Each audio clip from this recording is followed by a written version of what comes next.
Hi everyone, I'm Tanisha Kinikar and I'm the South Brunswick chapter lead of Dear Asian Youth, an international nonprofit dedicated to uplifting the Asian community and promoting intersectional activism. Today, I'm super excited to announce that we will be collaborating with our SBHS FBLA club to interview Tirusha Dave. This is going to happen through a project that a few other FBLA members and I are leading called the American Enterprise Project.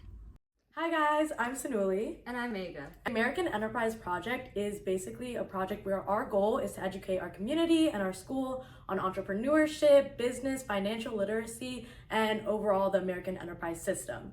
So today we're going to interview a woman who started up her own business called Ellie's Academy. Her name's Tirusha, and we're just going to walk you through her place of work and how she started up and some of the challenges that she's faced being an entrepreneur today. Hi everyone, my name is Tirusha. I am the founder and owner of Ellie's Academy. We are a New Jersey state licensed childcare center here, and we have 3 locations in the state of New Jersey. I actually began my journey a little over 6 years ago when I opened up my first school in the Somerville, Bridgewater area. And then, lo and behold, we got hit with a worldwide global pandemic, and I made the crazy decision to open up the Monroe location. And then 2.5 years ago, we opened up our 3rd school in Edison. Come check a look. So what were some of the main reasons that you decided to open up Ellie's Academy in the first place? So I've always been an educator professionally, almost 16, 17 years. I started off as a preschool teacher, but I knew right away that I didn't want to be in a classroom for the rest of my life. I wanted to help make an impact in early childhood education because I feel that this is an area in education where a lot of people don't understand the importance of early childhood. Research shows that the first 5 years are so fundamentally important for a child's growth and development. And I think a lot of people look at childcare as just glorified babysitters, and I really wanted to take that opportunity and change the overall face of the industry. Anyway, what are the biggest challenges you think you faced as an entrepreneur when first starting Ellie's Academy? I think the biggest challenge is gaining trust with your clientele and your customers. You know, when you're stepping into a field that's very well established, such as childcare, for example, you have a lot of the big name franchises that are all across the country and everybody knows them. And I think coming in as the new fish in the sea and kind of gaining that footing and building that rapport and that relationship is the hardest thing. But I think that's when my prior work life and career in PR and marketing kind of stepped in, because all the marketing that we do for the school is grassroots marketing. I don't invest into paper ads. I don't do a lot of the Facebook marketing. It's all very, very organic what it is that we do, and it's all community based. So we make sure that we're sponsoring sports teams locally. We make sure we're participating in community events like National Night Out, for example. And really also building that rapport with our local politicians as well. So in all of our schools, the senators come and visit, the assemblymen, other legislators. Right? So we want to make sure that, not just our families have that trust in us, but the people that advocate for, early childhood on a higher level also have that trust in us. Yeah, that's a really good point. Credibility is like really important, literally. It every is. field you go It's into. very, very important. And I think that, that adds that extra layer of, wow, these people know what it is that they're doing. It's not just, I've come in with, over a decade of experience. It's also there are people that are very high up in positions that believe in us, and they think that the work that we do is good. Yeah. I'm sure there's like a lot of risks in just being one of the new fish, as you said. So what were some of the risks that you had seen before getting into the field, and how do you think that you faced it when starting up your business? I think the biggest risk that we knew we were going to have to face was just kind of setting ourselves apart from everybody else in the industry. Again, people have technology, they have, fancy classrooms, very high tech, things like that. And those things look good. It's a really nice marketing aspect, but there's also a really strong interpersonal connection here. We don't have a relationship with the children and the families just Monday through Friday. Our tagline is that, Ellie's Academy is your child's home away from home. I have kids that go to dance recitals, we're there. We buy tickets, we go to support them. That's so sweet. You know, they're in Girl Scouts or Boy Scouts, we're buying cookies and all these things. We don't need it, but we're doing it to support them because, you know, it takes a village to raise a child. And, you know, sometimes our families are, you know, single parents, or, you know, one of them works a lot or both of them work a lot and they don't have other family members, like other cultures that can come and live with them and stay and take care of the child, right? So we're that extension. Yeah. And I think that's really, over time, what has really set us apart from others. Yeah, definitely. Yeah. So I also wanted to ask, like, specifically, I know a lot of people, like, watching this video, you know, SB, like, a lot of people are from different cultures, a lot of us are women too. So did you face any challenges specific to, like, being a woman or, like, being, like, from another culture? I think in general, whether you're, you know, a female or a minority ethnicity or race, I think people are always going to doubt and judge you. And I think it's up to those individual peoples to kind of make sure that they put their foot down and say, no, I'm not going to take no for an answer. This is something that I want to do, and prove themselves, you know. And I don't think it matters if you're male, female, because I think also sometimes in other industries, men get scrutinized for doing it, such as nursing. Even working in this field. I have an amazing guy teacher that works at one of our schools, and you know, it's a very undermined thing that men can't work in early childhood. So I think no matter what it is, you know, gender, race, culture, I think you just have to put your best foot forward, and if you're confident, you can do anything. Yeah, that's really great advice. Can you kind of talk about how you then got into business and like decided to take on, you know, the actual aspect of starting up and managing a preschool, and you know, your journey through college, like switching your majors or like figuring out what exactly you wanted to do? This was never the end game for me. I graduated, proud South Brunswick alumni, and I went straight into a doctorate of pharmacy program. I was living the best life ever in Boston, but I knew that this was not something that I was 100%, my heart was not in it. I think I just did it because it's kind of all I knew growing up, because a lot of my family members worked in science, and again, culturally it was very cliche to kind of do that in college. And then I made this very, very crazy and tough decision to change my major.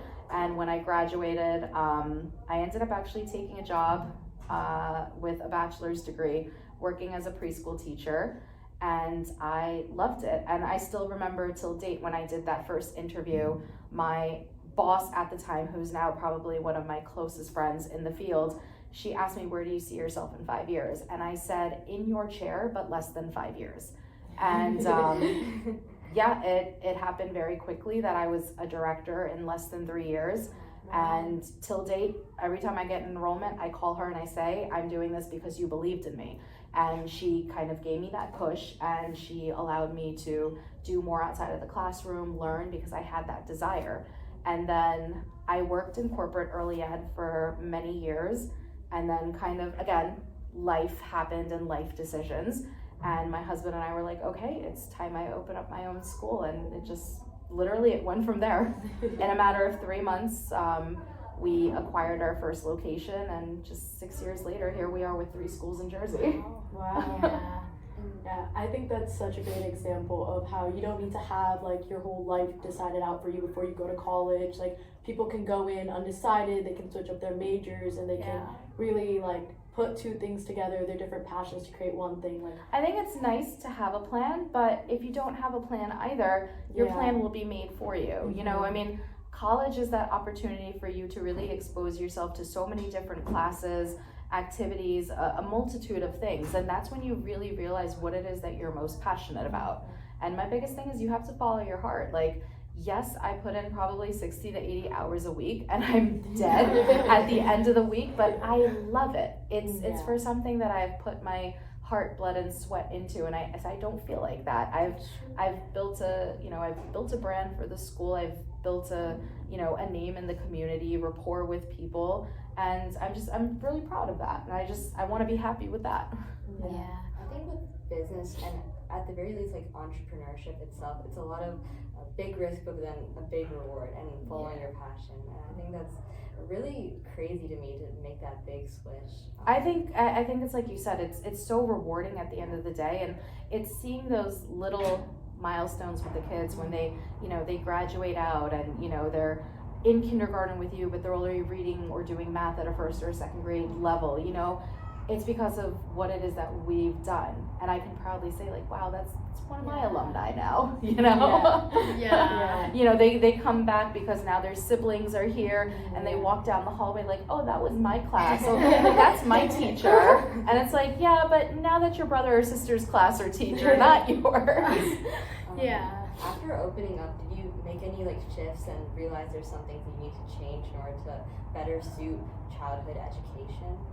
I think the biggest thing is just learning to adapt with the way the field is going. So, making sure that we're implementing technology in the right way. Professional development is a huge thing. So we do a lot of PD with our teachers just to make sure that they're up to date with the most recent tools, things to utilize in a classroom, methods to curriculum. Because even if you're a seasoned teacher of 15, 20 plus years, the way we do things now versus how when somebody started off in the field, things have changed, So I think really just adapting to the way the world is moving right now.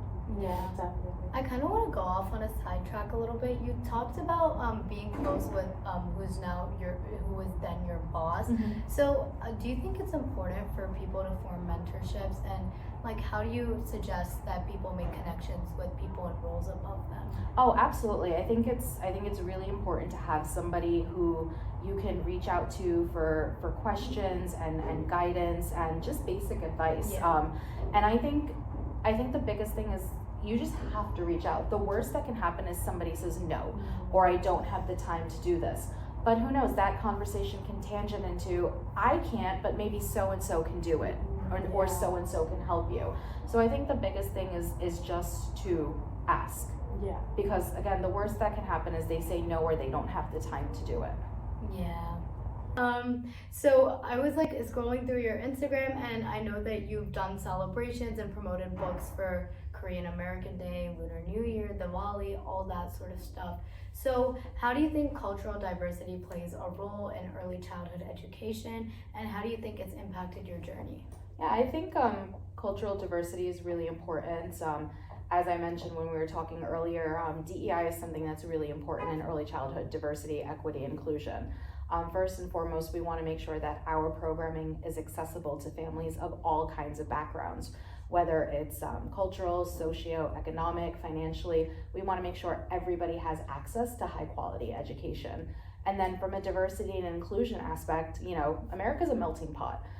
As you can see here, when you guys are walking around, we have a vast, diverse families who bring their children here. We have Asian American, Hispanic American, African American, everything under the sun, So it's not just about celebrating major holidays like Christmas or St. Patrick's Day. It's making sure that, hey, if this child is sitting next to somebody from a South Asian background, we're also teaching them about Diwali, or teaching them about Chinese New Year or Eid, because they're going to get exposed to all of this when they go to school. And I think, people really underestimate, especially kids that are very, very young, that they don't grasp and they don't understand, but they do. So we want to make sure that, they're aware of the different kids that are around them, and that they can also learn to appreciate their cultures. We've actually hosted multicultural nights in the past, where the families will bring a dish that's very traditional to their home or their ethnicity, ingredient lists and everything, so people can know what's in there. And the kids get to try all the different foods, and because they'll, it's so funny. I have a teacher in one of my schools, she's like, okay, so-and-so has Idli today, and she's not Indian, she's very, very Italian, but she knows what all the traditional foods are. Wait, that's so great. So when we also, give the foods to the children, we call it by what it's, what they know it as, so that, we're making sure we're being respectful to their cultures. Yeah, that's great. And then kind of going to the other side of the spectrum, more focusing on the business aspect of, starting your own preschool. What are some key skills that you think that any students who are looking to maybe start their own business one day, some key skills that they need to have? I think real business experience is really important. I have two girls that are also South Brunswick alumni. They go to Rutgers right now. They're both business majors at Rutgers, but they've been working here at a preschool. And, people would be like, oh, why are you working at a preschool? That has nothing to do with, what you're gonna, do after you graduate or what you're studying in college. And it's funny because when they're here, yes, they're in a classroom, they're helping out, they're doing things, but I'm making sure if they're a business major, I'm giving them tasks and, hands-on experience for things that are related to maybe budgeting, finance, marketing plans. One of my girls last year, she helped me develop the entire summer camp calendar, reached out to all the vendors, negotiated the pricing, did all the contracting, all of that. And that's real life experience for her. So I think, having that practical experience is very important. Yeah, definitely. For sure. I think a great way to wrap up this little interview is if you have any advice to any students that, want to start their own business in the future or become a leader in the business field, anything you could say to that? I think the advice that I would give, and I think if I had this advice way back when I was in high school, maybe my path would have been a little bit different, but just don't be afraid. I think a lot of really cool businesses and a lot of great innovation starts off with a crazy idea. Instagram was once an idea, TikTok was once an idea, but now they're flourishing businesses.